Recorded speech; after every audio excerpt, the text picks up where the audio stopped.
Hi guys! Today I want to share a nice bit of a wonderful quantum healing session I recently facilitated with a client whom I will call Kay. So, Kay is a young woman who has always been incredibly open to the invisible worlds, and she wanted to learn more about her connection to dragons while also understanding how to use it to better live her life today. A very honorable intention, because I feel that spirituality is above all meant to teach us to live better today rather than to satisfy our curiosity. So I won't tell you the whole of Kay's session because it's long and personal, but basically Kay understood that she was a dragon rider and remembered her dragon, her teammate, which is always a magical moment to live and which I have the honor to witness. So Kay has been suffering from skin problems for a very long time. Like itchy red patches appear from time to time all over her body, and she wanted to know what was causing it. At the end of the session, I asked her dragon, with whom she was now well connected, to explain this problem, if he can.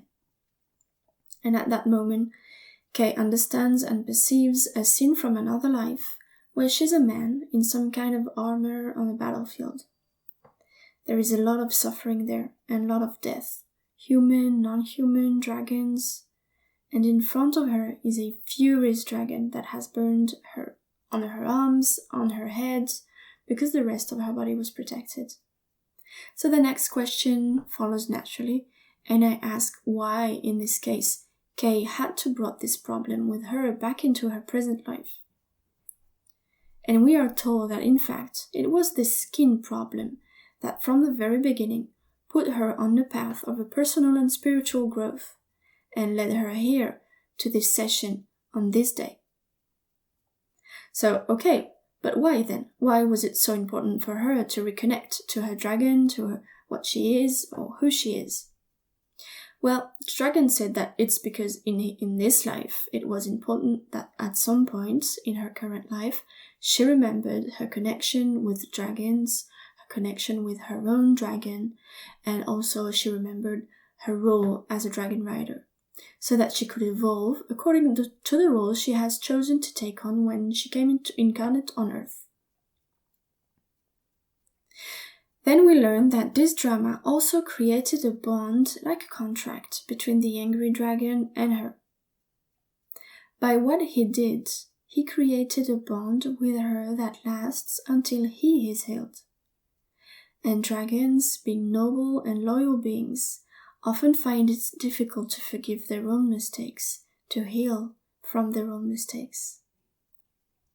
So during the session, we asked this dragon to come, and Kay forgave him easily and sent him love.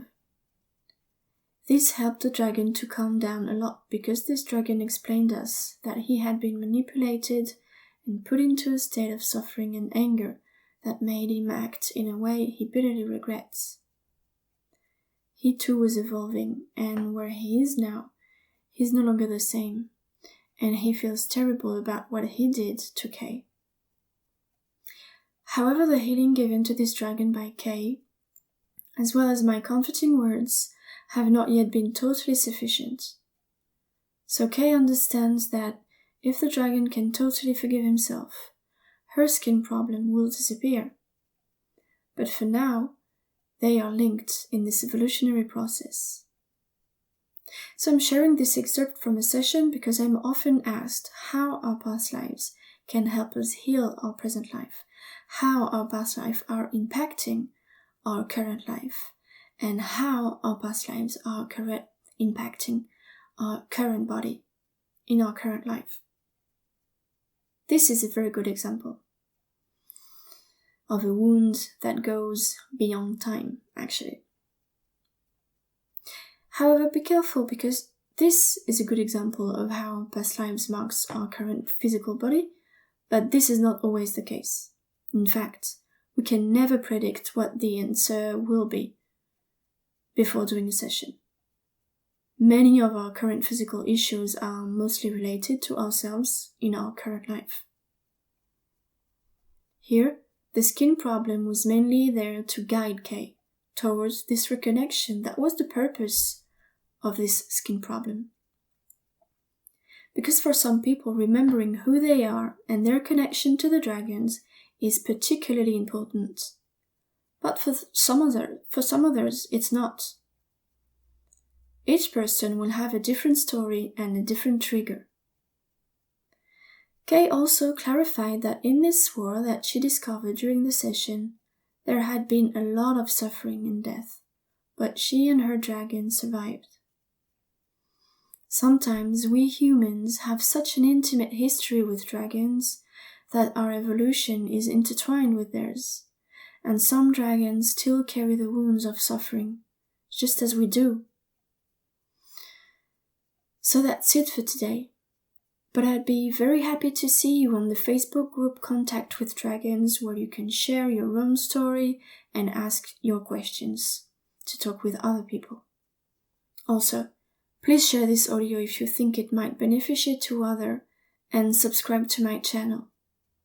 Thank you all very much, and see you soon. Bye.